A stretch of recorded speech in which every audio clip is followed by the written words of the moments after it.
Welcome to EPG Pathshala. I'm Dr. Rashmi Bachu, and today we are going to learn about the significance of Sufi women, which is part of the module Women and History. So today we shall be discussing about the role of women within Sufism. We shall discuss in various ways in which women contributed towards the spiritual understanding within Sufism and within Islam, and how they themselves benefited from that.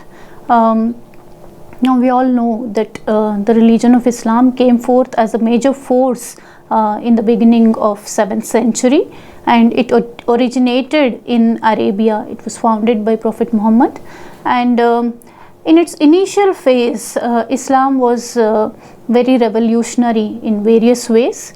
Its ideas of universal brotherhood, its disregard for ethnic and racial differences, and complete belief in a single God, coupled with certain progressive ideas regarding women and their role within the society, contributed towards its popularity. And we see that within, say, 100 years after Muhammad's death, we see that Islam spread. It could spread beyond Arabia and into major parts of the world, which included Africa, Asia, as well as parts of Europe. The geographical expansion of Islam was largely undertaken through military enterprises and violent means. This was, the formal Islam, or what is known as the political Islam, which went in, through the military way. However, we also find that the role Sufis played in the expansion of the ideas of Islam was much greater. So in that sense, the Sufis happen to be very important personalities within the history of the known world. The expansion of political Islam also led to the rise of certain hierarchies within its structure. We see the rise of state, Islamic State coming into existence, and with that we also see the rise of the institutions of the Caliph, the Khalifa as he is called, that is the king of Islam, as well as the institution of ulama becoming central to the practice of Islam. Ulama is basically, they were a group of people who were believed to be the experts in understanding the Quran as well as the other scriptures, the Hadith. So, they, because of this particular quality of the ulama, their expertise in the study of Islam, they came to exert a lot of influence in the socio-political scenario of the time. The problem with this particular development of events was that the newly Islamized areas, which they could become Islamic in the first place because of the higher ideals of Islam, the universal brotherhood and equality of men and women and so on and so forth. These benefits could not reach the people of these areas. Instead, we see the rise of social and economic inequalities, and new kind of hierarchies began to develop within these areas. So in all, we see the people being again oppressed with the development of Islam in these areas. So it was not very helpful. Another casualty of this situation was the diminishing importance of women within the society. Their social status was lessened, if anything. So these were the conditions which formed the background for the rise of Sufism in the first place. Sufism developed as an alternative path to understanding Islam and towards practicing spirituality, and several personalities in different areas, especially in West Asia, came into existence who started propagating the nobler ideas of Islam and as practiced by Muhammad. And these people collectively came to be known as Sufis, and the system, the institution came to be known as Sufism, or more correctly as Tasawwuf.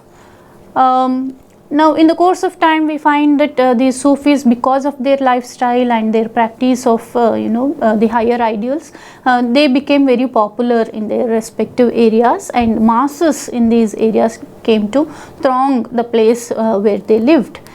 So their generosity and piety became examples which people could follow.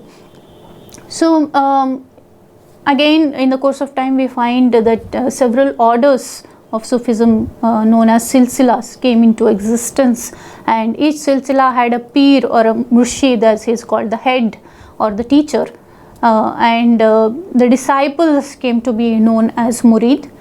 Now, in the early period of Sufism, we need to understand that both men and women were accepted as disciples. There was no discrimination as such, within the principles of Sufism. And this is something which was derived from the Quranic ideal of stressing the equality of men and women. For instance, the Quran says that though men and women are not identical, they are equal before God, and they are created for the mutual benefit of each other. So that is something which was considered as significance, and it is Sufism which accommodated women and within its system in different ways.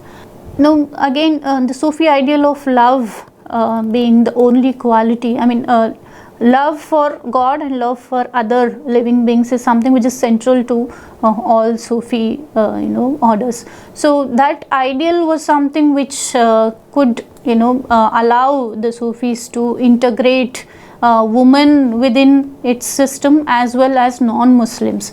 So the difference between Muslim and non-Muslim and male and female was something which did not exist anymore, especially when it came to understanding spirituality or practicing spirituality. Sufism had its roots in the inequalities that came into existence with the rise of Islam and the particular way in which it expanded, and the greed of the officials and including the clergy was something which allowed Sufism to propagate itself and spread itself. And the main ideal, of course, was the equality and love for each other. That was something which integrated the non-Muslims as well as the women within its system. So from here now we can move on to the next section, that is Prophet Muhammad. Muhammad's family is considered to be very important within the Sufi traditions. In fact, the origin of Sufism is traced to the family of Prophet Muhammad. Prophet Muhammad himself is believed to be the first Sufi, somebody who loved God and who practiced the nobler ideas as given as it was revealed to him through the Quran. So his practices of poverty and generosity are something which is emulated by the Sufis. At least they strive to emulate these ideals. And his daughter Fatima is somebody who is believed to be a woman to whom all the actual truths of creation was revealed, and she, along with her husband Ali, is believed to be the first inspiration to the Sufis. So the idea of woman being important to Sufism is something which comes from here. Fatima herself is seen as the embodiment of divine love, and her veneration became central to Sufism.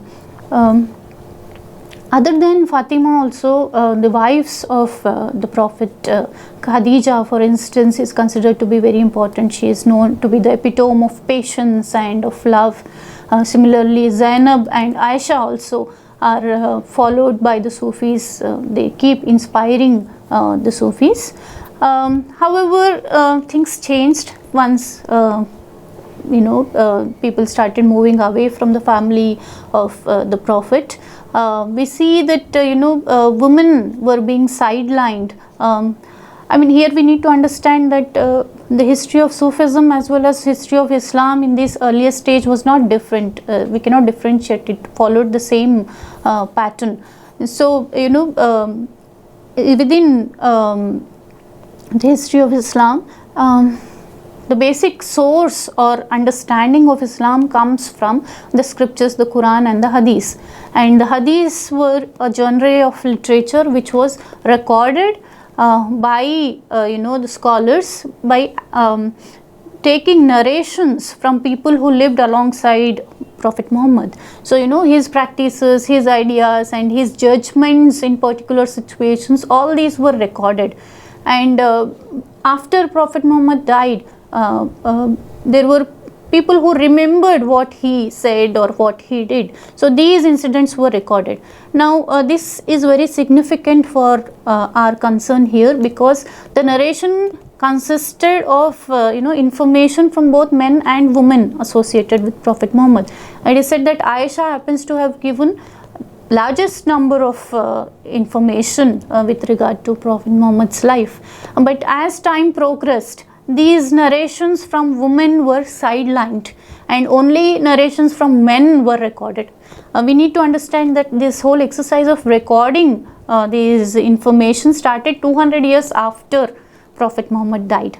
So that is very significant. I mean, whoever remembered, that information was passed on. So here we find that in the course of making the hadith or creating the hadith, the information given by the women was gradually sidelined and only the information given by the men was recorded. So we see the discrimination against women started right from there. This next section deals with how what role actually women played within Sufism. We do not find any women Sufi masters as such in history.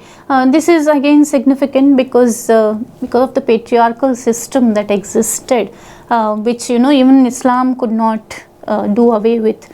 Women, as I said, came to be sidelined and they could not take on direct roles of being the spiritual heads or so on and so forth. So, but they undertook subsidiary roles which kind of supported the Sufi masters. The women can especially be seen in the roles of being the mothers and the wives of Sufis, as well as the daughters who supported the Sufi masters. Within Sufism, the idea of karamat or miracle is considered to be very important aspect of Sufi understanding of spirituality. It is believed that only pious people can perform miracles or karamat, and most of the time it happened to be the women of the family who could perform these miracles. Examples of this abound in various sources. Thus we find the mothers and the wives of Sufi masters, like the mother of Nizamuddin Aulia, that is Bibi Zulekha, was considered to be very important, and the mother of Fariduddin Ganjashekar, also he respected his mother a lot, and we find these Sufi masters paying respects at the tombs of their mothers after their death. So that is considered to be an important part. This is the picture of Bibi Zulekha's tomb. Women, I mean, within Sufism, symbolism also plays a very important part, and they seek to understand the inner meaning of words and actions even within the Quran. They don't take the literal interpretation of the text. So most of the time when they understand God or see God, they tend to look at God as a female form, or I mean, most of that God is female and the soul's yearning to see the God is seen as male. So in that sense, again, women are considered to be very important. Important Sufi masters like, say, Rumi, who was very popular in Persia, and Ibn Arabi, they stress the feminine aspects of God, in the sense that they believe that God is woman and not man. There are certain contradictions in this again. I mean, although the feminine aspect is stressed upon, these people, these Sufis don't seem to have come out of the patriarchal mold as such. The contradiction can be seen in verses that are mentioned in the text, like God does not regard your outward form, and another one, when a woman becomes a man in the path of God, she is a man, and one cannot say that she is a woman anymore. So, these kind of verses denote the fact that although women and men are considered to be equal, yet somebody who attains that spiritual state where, it is considered as the highest spiritual state, that is not, the credit is not given to the woman. She is then regarded as, okay, you have reached this state, so you are no more, man or woman, it doesn't matter, you have already gone very high. So they don't give credit to women as such. Despite this, we find many women making themselves visible throughout historical times. I mean, these were popular women Sufis who, despite the discrimination and everything that was not granted to them, they made themselves significant. They were also able to influence a lot of Sufi masters. I mean, we find very important Sufi personalities acknowledging the debt that they owe to their women teachers. And some of them also, became so important or so popular during their times that they earned a place in the hagiographies of those times, which was, as I said, dominated by the men. The foremost perhaps amongst them is Rabia al-Adawiyya. She lived in Iraq in the 8th century, and it was, she who affirmed the centrality of love in the whole exercise of understanding God, and that later became central idea of Sufism. This is the picture of Rabia, the only available picture of Rabia. She asserted that God should not be, he should be worshipped from neither fear nor greed. God should be loved because he is God. And it is said that there is a one incident recorded with regard to Rabia, that once she was seen with a bucket of water and a torch in her hand, and she was running somewhere. So somebody asked, what are you doing? And then she said that I want to burn the paradise and pour water over the hellfire. That is, nobody should approach God because they fear of going into the hell or they want to go into the paradise. They should love God because he is God. So that is considered to be very significant and oft repeated in the various Sufi sources. Other than Rabia, Fatima Nishapuri was also a very influential scholar of her age. Obviously because of her spiritual accomplishments. Two important Sufi masters, Bayazid Bastami and Dunun Misri of Misr, that is Egypt, they acknowledged Fatima as their teacher, and she is said to have had spiritual discussions with many learned scholars in her days without the impediment of veil. And that is very significant. She did not veil herself when she had these discussions. Other than Fatima of Nishapur, Fatima of Cordova was also a very highly respected Sufi teacher of her time, and Ibn Arabi, who again was an important master, he acknowledged her as his teacher, and she is said to have lived in utter poverty. In fact, most Sufis in earlier times, they celebrated the idea of poverty and considered poverty to be a blessing from God. And this is the ideal they took from Prophet Muhammad. This is one of the pictures of Fatima Nishapuri, who is seen reading along with her husband. The most important contribution that women made towards Sufism and towards spirituality is in the literary areas. They have written so many texts and important recording of the teachings of their masters. That is very important. This particular genre of literature is known as Malfuzat, that is the Sufi, preserving the Sufi teachings, and important contributions here are made by Aisha of Damascus, who is known to have written a text which can be translated as Veiled Hints Within the Stations of the Saints. This is a commentary on Abdullah Ansari's Stations on the Way, that is in the spiritual way. Bibi Hayati of Nehmatullah order has composed a diwan related to the ideas of integration of inner and the outer world. as to how one should live, integrating both the worlds. In case of India, we find the Mughal princess Jahanara, Shah Jahan's daughter. She wrote two important works, Risala-e-Sahibiya and Monis al-Arwa. These are texts related with the Qadri order, which she followed. Lastly, I would like to discuss about the limitations with regard to the women participation within Sufism and Islam in general. In early Islamic period, we do find some women succeeding as the master, Sufi master, and heading the khankas. Khankas are the places where the Sufis lived and they taught. As time progressed, we see women not being allowed to undertake such duties. In fact, we find that Fariduddin Ganjashakar, who was himself very popular, he considered his daughter as very much capable spiritually to undertake the mantle of his khaka, but he could not give her that position because of opposition from his disciples and from the society in general. So it was something which was not available for the woman. And we find that only famous women, as I said earlier, the most popular ones could make their way into the hagiographies, and most other women were generally referred to as a devout woman. Whenever there is a reference to a woman Sufi who has reached a certain stage, she is referred to as a devout woman, and their names are not mentioned as such.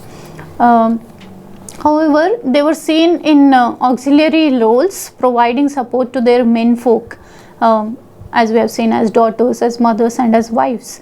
And they were also, seen, they were given the roles of maintaining the cleanliness of the khanka and that of the tombs of famous saints.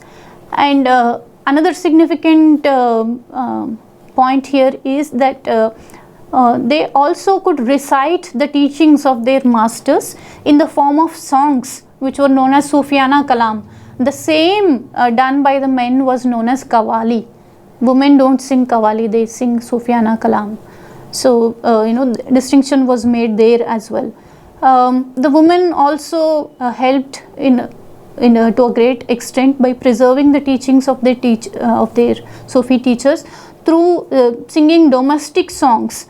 These were known as Chakki Nama, Charkhi Nama, Luri Nama, and Shadi Nama, and so forth.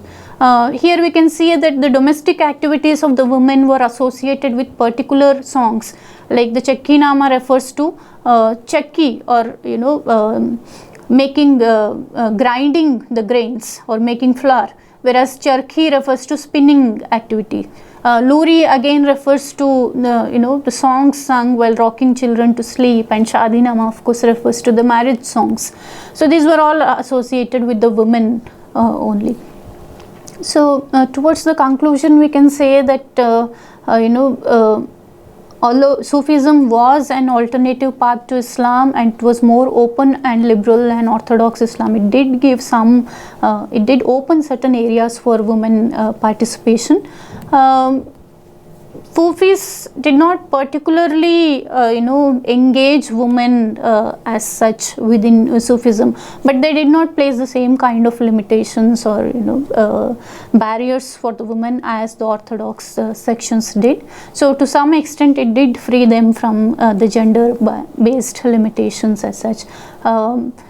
Women did find an alternate path to spirituality in a limited sense, perhaps we can say, and many of them who were accomplished and capable, they were able to find a name within their recorded history, but most other women remained personalities with no names or no history such. Thank you for watching this lecture, and for any further reference you can look into the written text and other references. Thank you.